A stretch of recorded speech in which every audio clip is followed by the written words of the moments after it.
Hi everyone. Right, for this, we're really grateful to three key Leeds players for joining us on this call. We've got Kalvin Phillips, Captain Liam Cooper, and Luke Ayling.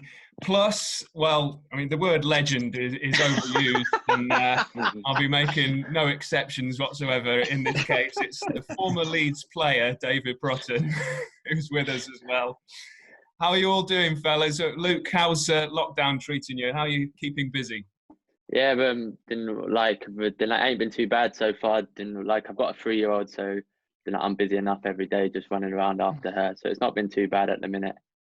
So schoolwork and Barbies and ballet lessons That's a your lot. choice, So yeah. So yeah, things ain't too bad at the minute. Kalvin, you've not tackled anyone in several weeks. How are you finding it? To be fair, I'm finding it quite hard. Obviously, I'm missing football at the moment, but I'm working hard every day, to stay fit and just chilling out with my girlfriend and my 3 dogs. So it's good. And are you all staying in touch? And Liam, as captain, how are you bringing everyone together, even though you're all apart? I think on a whole we're quite a close knit group anyway. So it's there's been plenty of banter flying around in the group chats, which we'll leave in the group chats. But yeah, we've got a close knit group, and the lads get on anyway. So no, it's been pretty easy. Obviously, we used to seeing the lads every single day of the week, so it's been a bit strange. But as we all know, I think first and foremost it's the health of the country and of the world what is needs to come foremost, and that's the most important thing at the moment. It's not a strange thing. Sorry to dip in there, John, but it's intriguing to hear all the fellas talk like that. I'll go back to you, Liam, in the sense that you take it kind of for granted that you're going to see each other every single day, don't you? And the little in-jokes, the little kind of narrative, the little bits of chat that you can pick up and drop on different days. Is that the strangest thing? The most surreal part about it is these lads that you spend every single waking moment with. I mean, even more so with how Marcelo Bielsa works you extremely hard. Is that the weirdest thing, to go from that to complete isolation from each other? Yeah, I think it is. I was saying to my missus the other day, it's times like this, obviously it's not great circumstances, but it's times like this you realise how much of your life you do actually invest into the game. And even I'm used to having 2 or 3 hours with the kids in an afternoon when I get home from training, but now I've got all day, and it's tough. Like, you've got to take your hat off to the missus and things like that, because I don't know how to do it. Obviously, with the training and stuff like that, the programs we've been sent, I can probably say now they won't be another team running like we are at the minute still. The lads are getting through the work, and I think that's going to be the hardest thing for some teams is being able to be in that top condition. We're doing everything we can to do that. But it's been tough not seeing the lads every day, and you do realise how hard it is at home as well. But at the same time, I'm enjoying being a dad, and I'm sure the other lads are as well. What do these personal training plans entail then? What are you getting sent, Luke, on a daily basis that you need to keep up with on your fitness? So we get a text the night before of our run or gym session that we got to do. So the night there'll be one day where it might be quite a long run, or quite a boring run, leg session or something, and then the next day it'll be short, sharp stuff with our combs that we got brought round to the house. Then when this all started, there was 3 members of staff who drove around to everybody's house with a bike, TRX, some combs, some weights, and other stuff, and so then everything's here for us. So then we get sent that, and then we'll get a bike session to do one day, so it's not the same. And yeah, so just then a new session every day. They are trying to keep it fresh, because us boys don't know when we're going to be back playing, back training or anything. So then I think it's very important that we keep it fresh and not the same things every day. So far staff have been doing well with that. Kalvin, you're not missing these murder ball sessions yet, are you? You've spoken about these murder ball that Marcelo Bielsa puts on a Wednesday afternoon. No, definitely not. It's obviously a very hard session, but there comes a time where you kind of do miss going out and training every day, and I think, like Liam said, you kind of take it for granted sometimes when you're training and stuff, you think, oh, I can't really be bothered today. But I think now, when I've been stuck in the house for 2 weeks, you're kind of sick of it now, and you want to get back training, and you want to get back around the lads. But obviously, like Liam said, the health of the country and the world is the most important thing, and just keeping safe is the most important thing as well. Kalvin, just talk us through because we're intrigued. We're all intrigued by what Marcelo's like. Jonathan more so than anyone, because if you've seen him speak to him pre or post match, I mean, we try and condense that down, but he could be there all day trying to work out, going through the systems of who's saying what, because he seems to be very measured, seems to be very, he seems like an extremely thoughtful fella. What is his English like? Is it better than he makes on, or is it exactly how we see it? I think it's definitely better. Like, we don't really speak to him much, but I think it's definitely better than what he makes out. He can speak quite a few sentences in English. What we've heard, what the lads have heard, and some of us. So how does that transpire in training then? If he's telling you what to do in training, is it more animated? Is it more about showing you what he wants from the session rather than actually telling you? It comes through a translator, really. Like, obviously, he'll show us in video sessions before the training session and that, but I think, when there's not a translator there, he tries and speaks his English, and then, kind of gets halfway through it and then just sods it off and shouts a translator over. So, yeah. Liam, as captain, does he speak to you, obviously through the translator again, but does he speak to you more than the rest of the players, or is that distance there between Marcelo and the whole squad? Yeah, I think it's probably the same as the lads, really. I think the distance is there, and the lads accept that. It's never changed. It's been like that since day one. I think he hands a lot over to the lads. He leaves it in our hands to look after the dressing room, to keep the spirits high in the dressing room, and that's the way it's always been. It's never differed, and for us, that's brilliant. He never steps in for anything unless it's football related and it's on the training pitch. So yeah, he sort of leaves that to us, and like I say, we've got a great group anyway. We've got a fairly young group. Barring Pablo, I think turns 35 in the next couple of weeks. So, yeah, we've got a young group and a group full of energy as well. There's a lot of banter and crack that knocks about, and it's all light-hearted, and we enjoy each other's company when hopefully we'll be back in each other's company soon. Kalvin, you've spoken before about how much Marcelo Bielsa has improved you as a player. In what respect do you think he has? I mean, how do you think he's done that?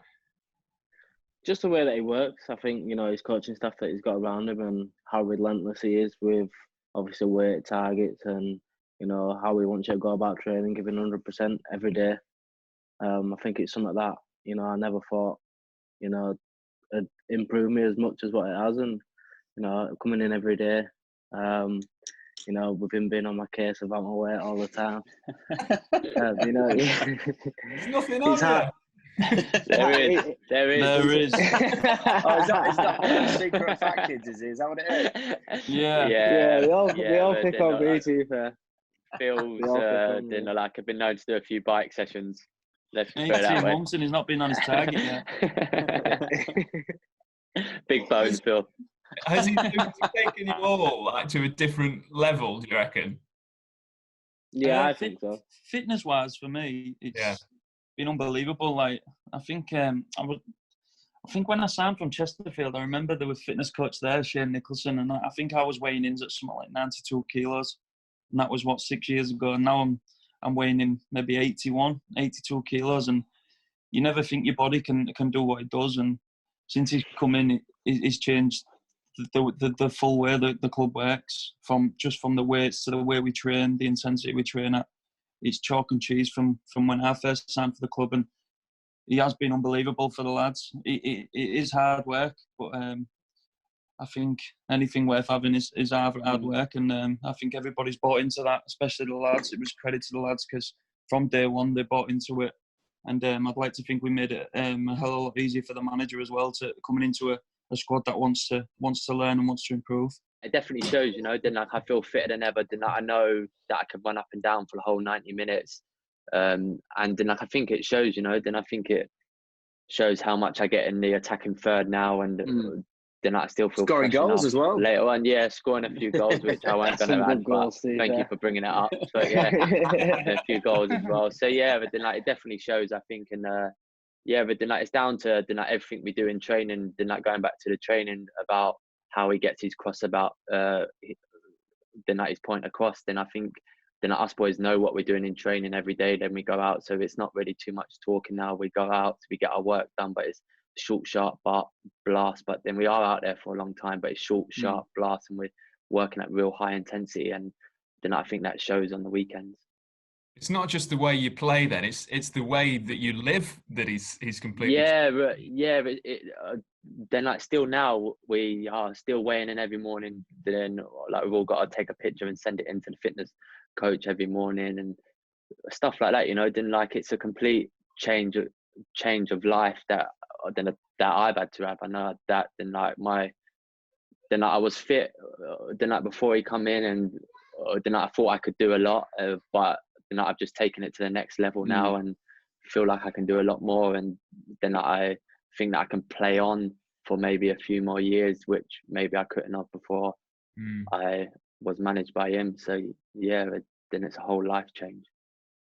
If we talk about the football itself, obviously no one knows what's going to happen next, and there are more important things than football right now. But with the situation as it was, when unfortunately football stopped and it all came to a halt after you'd come through that difficult period, your slump in the season, you're in such good form before this enforced break. Liam, how have you found that? How frustrating has that been? It's frustrating and it's difficult. I think obviously we won 5 games on the bounce. We was unbeaten in 6, and you're flying. You don't want nothing to come in the way of that. And obviously this virus has come along and it's forced us to stop. This is totally out of anyone's control. It is what it is. The lads at the club we're professional lads. We know the scenario we're in, and we've got to be ready when we come back to hit those levels again. What we've reached in the previous 6 games before this, and like I said, there's only 9 games left, and anything can happen in those 9 games. There's a lot of football to be played, and we just keep. I know it's we say it a lot, but we've got to keep each game going one at a time, and what will be at the end of the season will be. But it won't be for lack of trying and coming back unfit or out of shape, because that won't be an excuse for us, because we'll definitely be in shape. When you look back on the season so far, then what are the games that stand out for you as the highlights? The one for me was probably Birmingham away. Yeah, 100%. I was raging in that game. I don't think we've ever conceded such bad goals, but scored brilliant goals. Bill can take a bit of credit here. The volley set us off, I think, and one thing this team will never do is give up. We'll go to the 96th minute if we have to, and that was one of those days. I think we had a little team talk on the pitch after, just to say we'll never let this happen again. Who took that team talk, Liam? Was that you or was it the manager? What's that, sorry? Who took the team talk after the game? No, I took it on the pitch and just sort of said to the lads, and obviously Bill and the older lads agreed with me. It was a great way to win, but we don't want many of them. And we haven't, to be fair. We've not conceded goals like that all season, and that was just one of them freak games, which Leeds tend to be involved in quite a lot. There was definitely a lot last season, not so many this season, but yeah, it was just. I'd probably say that game was one of the best to play in, but the emotions was all over the place. So we've got to let you in on this. When you played a starring role that day, didn't you? Yeah, like then I had quite a decent game that one. But it was just a mental game. Then first half it was. Then I think it was 2-1 in the first half.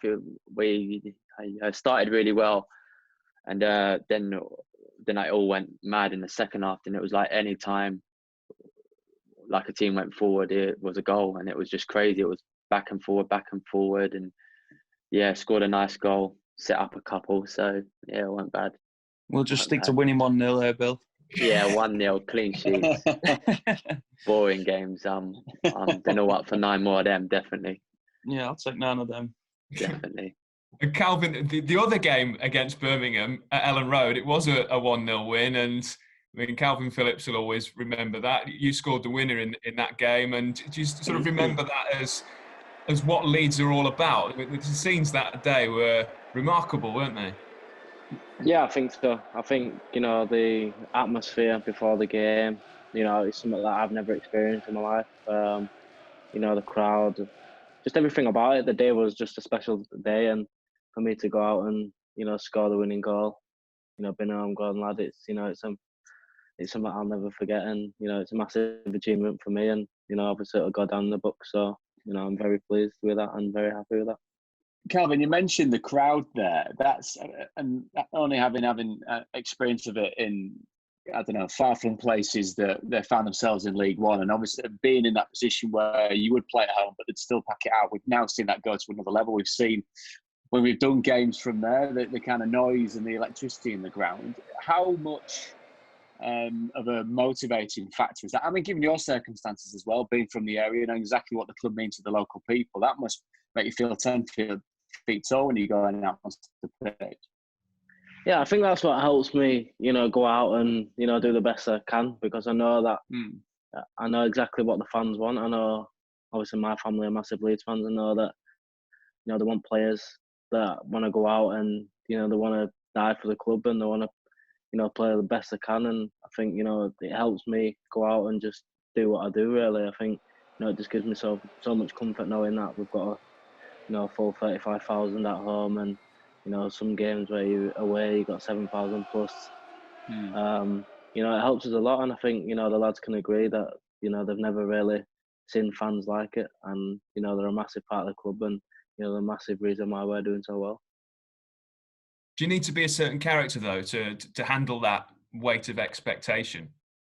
Yeah, I think. Yeah, but go on, Phil. Go on, mate. Go on. You go. Yeah, but then I think then the supporters around here love the club so much, and then it shows, and maybe when things ain't going too well, they voice their opinions. But then we've got quite a strong group and quite a close group, so it's about just keeping ourselves motivated. Then it was a bad spell that we went through, and some fans weren't happy, but there's a lot of fans that were just saying, keep going and keep doing what you're doing, and boys turned it round. So then it is hard when they get on your back a little bit, but then they pay their money, and they've been coming here for many years, so they got a right to air their views, and it's about us on the pitch to make them happy with us, really. Prutz, you play for Leeds in League One, so if it feels wrong that Leeds have been outside the Premier League for such a long time, what was it like playing for Leeds at Ellen Road in League One? It was there was a novelty factor which for about 6 months the fans seemed to enjoy. So you go to places, just hearing Kalvin talk there about the amount of fans that you take away with you. You go to somewhere, say Cheltenham, for example, and you'd look around the pitch as you're warming up or as about to kick off, and you'd kind of look around going, where are all the home fans then? And there'd be 90% away fans. There'd be a small pocket of home fans, and they'd make noise all the way through. They'd sing and shout. They'd be witty. They'd be noisy, as Luke says. They'd be cutting if things weren't going too well, and all the things that you'd want from a set of fans. Really noisy when things are good, and giving you a kick up the backside when they're not. So it was a real treat to see that firsthand. As I said, the novelty soon wore off when you're in your second season, still kind of farting around, going to places that aren't quite Ellen Road, shall we say. Yeah.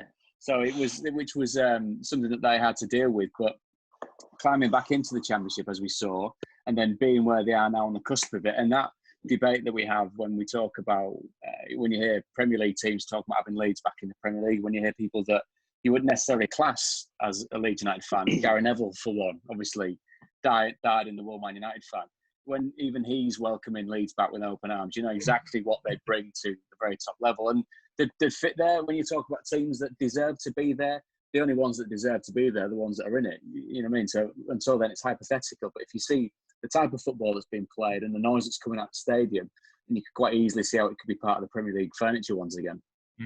That League One playoff final that you lost against Doncaster, I mean, the Premier League can't have felt further away at that point. I mean, Liam, you were a boyhood Leeds fan. Were you there that day? Do you remember watching that game? No, I wasn't there. But I've watched way it plenty better of things times. to do. Yeah, watched it plenty of times on the Sky Bet archives. But yeah, I think the club has been starved of top flight football for so long, and that's sort of a bit of a burden we carry as well. Obviously, some of it is our doing, and some of it isn't our doing. I think the manager said a few weeks ago, it's our story now.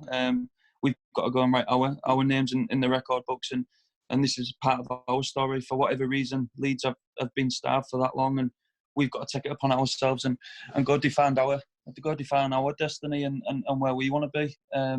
It'd be unbelievable for the club and for this group of lads. I don't think anybody deserves it more. The sacrifices we make as a group, and hopefully come the end of the season, whenever that may be, we can get the job done this time and class ourselves as Premier League players. As a whole lad, Liam, how did you get into supporting Leeds? It was mad, really. Obviously, all my family was all Hull City fans, and I think I just liked to be a bit different. My dad was a West Ham fan, so it was. I had three choices. I don't know where that came from. It's a train journey, isn't it? He grew up in the 80s, and his brother, his late brother, always supported Liverpool, and he's seen them win everything, and he just went the other way. He said, right, I'm going to go support West Ham. So I had three choices. It was Hull, West Ham or Leeds, and I picked Leeds United, and I've never looked back. So if you'd been told as a boy that one day you'd go on to captain Leeds, I mean, that would have been beyond your wildest dreams, wouldn't it? No, it was. Even when I was a boy, we used the academies was different. We was a school of excellence, and Leeds was an academy, so we didn't get to play too much against Leeds. But sometimes in the pre-season or in the friendlies, we used to go and play up at Fort Parch, and God, the facilities up there are unbelievable. And then to walk in 2014 as a player was unbelievable, and then to become captain of a club you've always supported, it's you have to pinch yourself sometimes. It's hard to come to terms with, but it's a job I take a lot of pride in, and one I hope I can do well and set a good example to the younger boys coming through at the club, and hopefully Kalvin can step in one day and captain them as well. So it'd be it's like I said, it's a job I take very, very seriously, and one I'm proud to do. Obviously, can I just get Luke's take on this, just to bring in the token Southerner? Obviously, you're like North Midlands, aren't you, Oaksy? Whereas Luke is obviously bona fide from down south. Spent a lot of his playing time down in the southwest. I mean, geographically, culturally, have you found much difference coming up here and being surrounded by the likes of Coops and Kalvin and trying to work out what on earth they're saying? No, but like then like playing at Arsenal, there's people coming in from all kinds of different places, and so. But then I love it up here. Then I love spending time up here. You know, then like my little girl was born here, so then I'm a northerner now. Then like, I've still got family down south. But then, yeah, maybe. I got to work on that accent a little bit. But then like my family still live down south, but I very rarely go down. They always come up, so yeah. But then I just enjoy being up here. You know, there's nicer way of living, it's slower way of living. Then I can live in a nice little village where everybody says morning to you and everybody looks out for you. So it's nice. You don't get that down south, mate. No, you don't get that down south. Head down, scrolling through your iPhone and just walking into you. It's not the way to live. It's not the way to live. Kalvin, as you were growing up, you were very young when Leeds were in the Premier League, but do you remember Leeds as one of the massive clubs, one of the real powerhouses in this country? Yeah, obviously I remember, you know, the likes of Mark Viduka and, you know, Harry Kewell and Alan Smith and all that. You know, it was something when I was young, you know, I didn't really think much of it, but now playing for the club and, you know, being in the situation we are, you know how much the club does need to get back to the top flight, and you know how big the club is, and you know just everything about the city. You know, obviously we're a one club city, so it'd be massive for the city as well. But yeah, when I was younger, I used to always watch, you know, the games and stuff like that, and you know I've got family telling me about all the teams from when, you know, the past teams, and you know with Billy Bremner and all that. So yeah, it's just something that, you know, obviously me playing for the club now, I just want to replicate that. You sound like me, mate. Taking the mick out. Try and replicate that, and you know, just to you know, try and get the club back to where it was before that. And, you know, obviously my family, you know, they're massively supporters. So, you know, if it's not going right, they'll tell me that.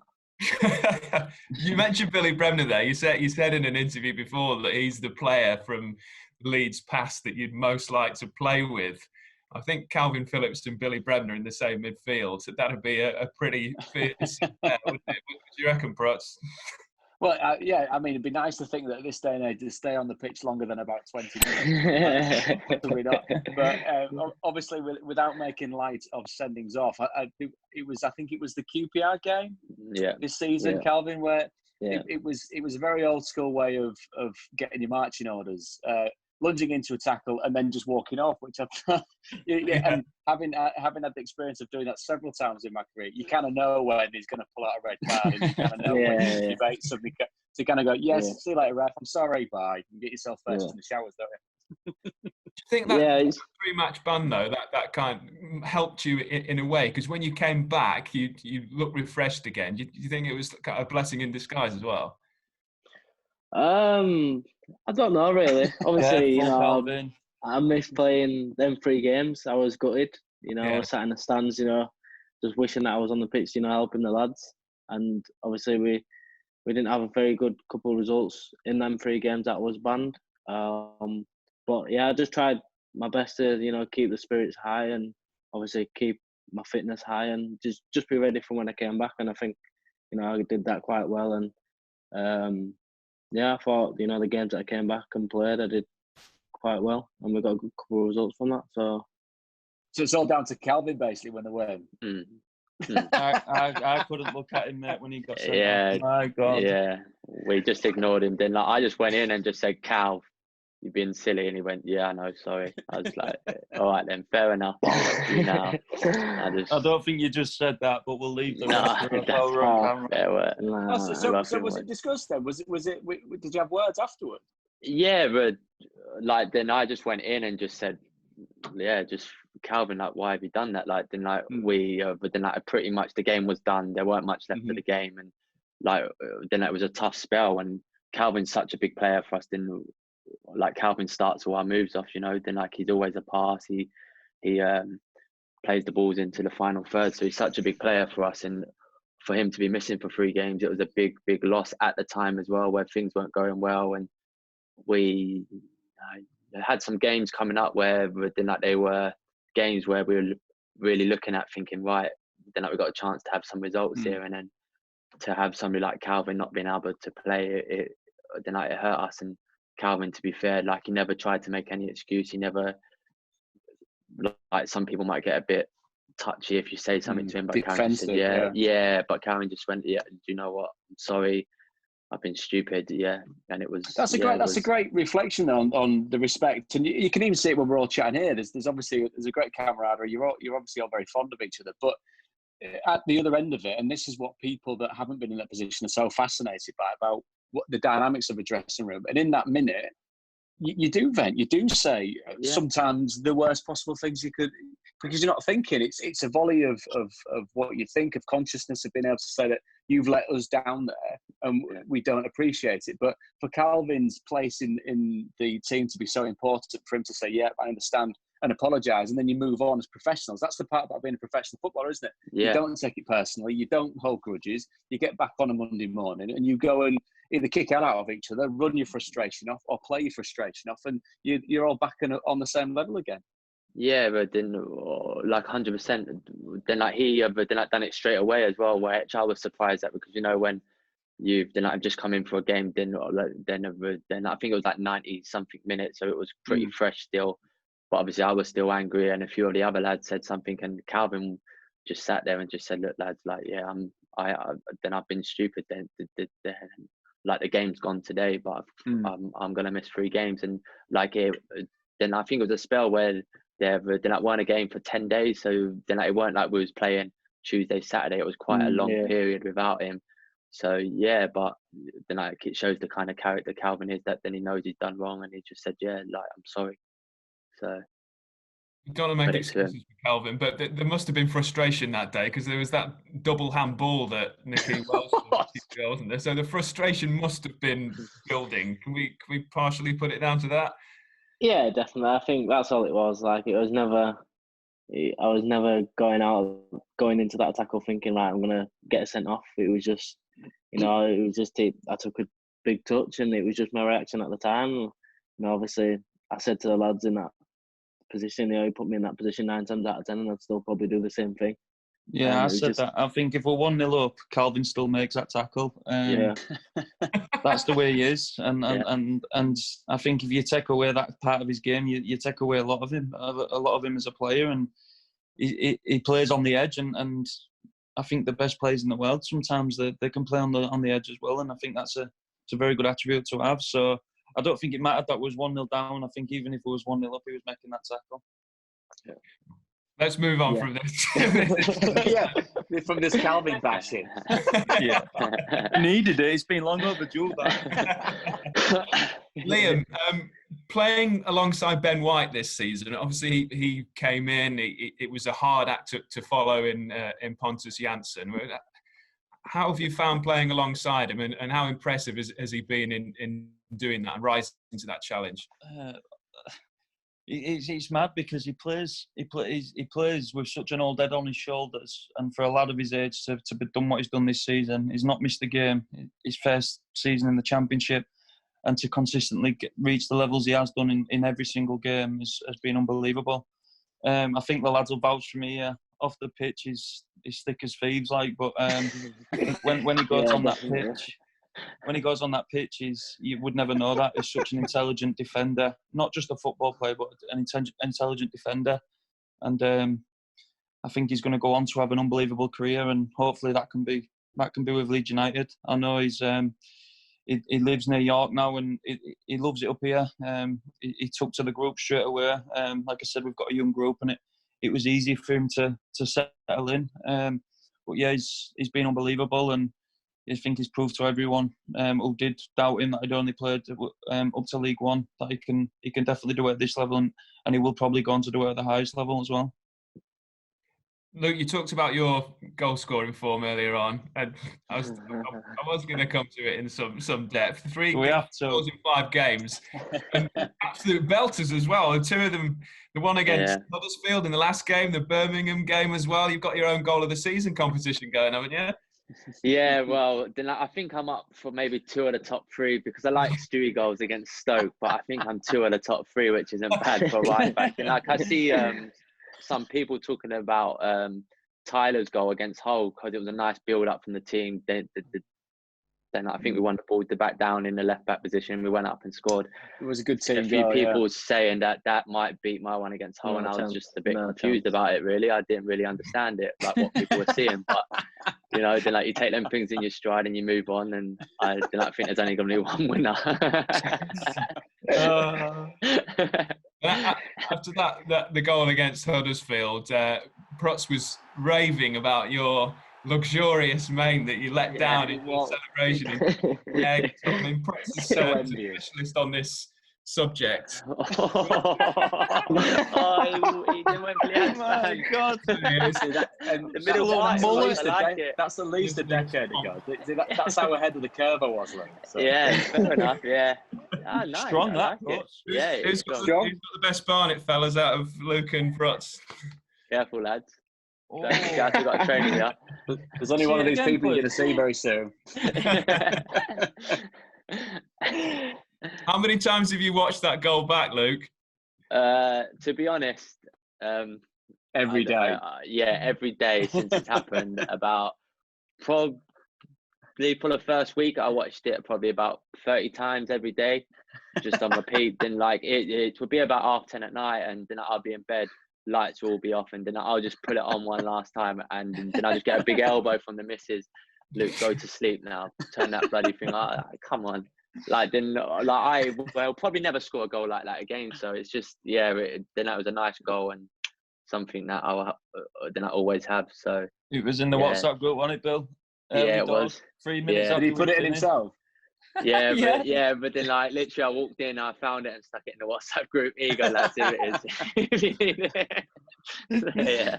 You said you never score one like that again, but didn't you score an identical goal in training the day before? The day before, Yeah. The day before then I was doing our crossing stuff that we do most days, and it just fell, and it just didn't. Like I've never scored one like that before in my life. Then like the boys were vouched that my shooting's awful. I barely shoot in training, and it just come off, and the next day it fell exactly the same, and it was early on, so I thought, sod it, I'm just gonna try, and it went in off the underside of the bar, and it was nice. At least he's not been around the training ground last few weeks. He's not had to listen to him going on about it. Still plenty just become accustomed to it. So you're staying. I mean, how often are you being in touch with each other? Is this like daily? Is the WhatsApp group is that pretty lively at the moment? Yeah, I think every day. I think there's all sorts of. What did Tyler fire in today, lads? Getting boxes of meat dropped off. Boxes of meat's being dropped off because there's a company around here that said they'll drop us off some food and that. So we got that, and then and other stuff that gets put in the group chat, and just daily banter, which happens a lot then up and down the country. So it's daily so thing. Luke, what's the point? How do you portion your day then? Because we could all sit there on WhatsApp, couldn't we, all day looking at the people and say, we've just seen what Coops is do with chasing his kids around the house. How do you portion what goes on in the day? Do the kids have to go down for a nap? Are you building your day around what you're doing there? Mine, but then I don't nap. She's from 6:30 till 7, so she wakes up at 6:30. She comes in our bed. Then I'll usually just pass her my phone for a little bit. She'll watch something, and then she'll start asking for porridge.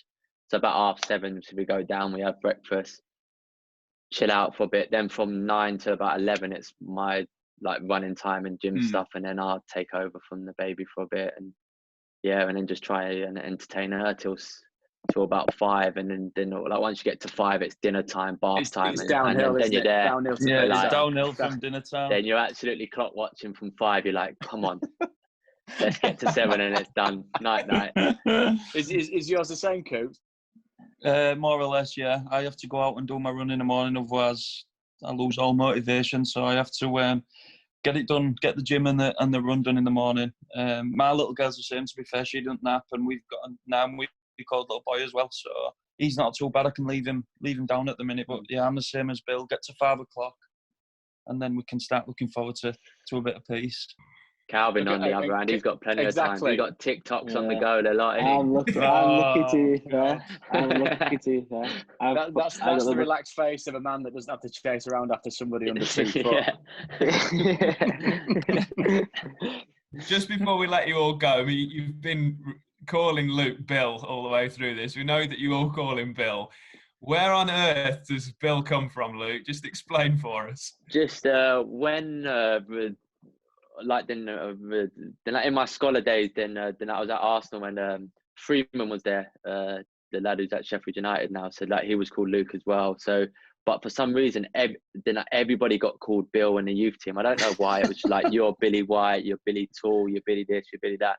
And I don't know why it was. It was just something that we'd done. And then like afterwards, after we all split up and everything, the boys went back to their normal names. And for some reason, every time I come back to like one of my mates from the youth team, they would just still call me Bill. And then I just went into dressing rooms. Then I turned up at Yeovil, and there was people there that I knew, so they called me Bill. And I went to Bristol City, and then like Jay Thomas was there, and then Freeman was there as well, so they called me Bill. And I've come up here, Kyle was here, so I just walked in and just said, look lads, my name's Luke, but you call me Bill. So then like everybody calls me Bill though. Like everybody calls me Bill. Staff call me Bill. Everybody, chef call me Bill. So thanks, Bill. That must I be quite like it. Nickname in the Leeds squad. Anyone else got any weird nicknames? Sosh is for then like Forshaw, then like we call Forshaw Sosh. I don't know. Then like he come in and ask himself to be called Sosh. He asked for his, he told you his nickname straight away, and he requested to be called Sosh. Yeah, but then I don't know. Then if he looks like a sausage or not, I don't know what it is. I think he's got quite good skin and quite good skin complexion, but I don't know. It's up to him. But that, but that's about it, isn't there? There ain't really. Yeah, there's not many more, is there? Bashar Basher Basher, for yeah. Barry. That's the only other one, and then everybody else just gets there. You'll know anyway. He's loves an Instagram post at the minute. Yeah. Oh, Barry. 600 a day. God. Minute by minute. Is that another man with too much time on his hands? No. He's got a little one, but I don't know where he comes from. Yeah, he's got a little one, but yeah, he films it all. So. Loves a freebie, to be fair. Here's a big question for you, Luke. Aren't you in the midst of planning a wedding? Are you? Is that something on the horizon? Then it was booked for the 3rd of June, so we've had to cancel it. So it's been a bit. Yeah. Right. So you went ahead of the game game and got it cancelled before you got too close to it. Well, then it still ain't been cancelled, but we think it is going to be. So, and plus with the football, we reckon we're going to be back around that time, maybe if not back playing, back training, and most of the guest list is footballers. So then it will just be me and the missus walking down the aisle and spent a bit of money. So I don't really want that. It'll be cheaper, mate. So a lot cheaper if it's so we've had to cancel it. But then our place that we're getting married ain't doing places next year. So now we're going to have to go back to the drawing board and find a new venue and that. So it has been a bit of a nightmare, but then it's not just me in this situation. There's people up and down the country that's had to cancel their weddings on shorter notice than probably what I've had. I've had 6-7 weeks to cancel it. So it gives you something to do in quarantine, doesn't it? Plan for perhaps it'll be some big Beckham-esque thrones and flying doves and swans and all that type of stuff now, won't it? Then I just leave it all to the missus. She loves doing it, and she comes to me for final sign off on payment, and I'll just say yes or no, and see if I like it. You basically say yes. Yes. So yeah. Then very, very, very, very, very rarely I say no, and then about 2 hours later, then it gets changed to a yes. So yeah, it's yes all the time. Yeah. Right, we'll let you all go. We really appreciate your time. Thanks very much, and keep well, and hope to see you all soon. Cheers. Thank you. Cheers, fellas. Cheers. Pleasure. Bye. Bye. Thank you.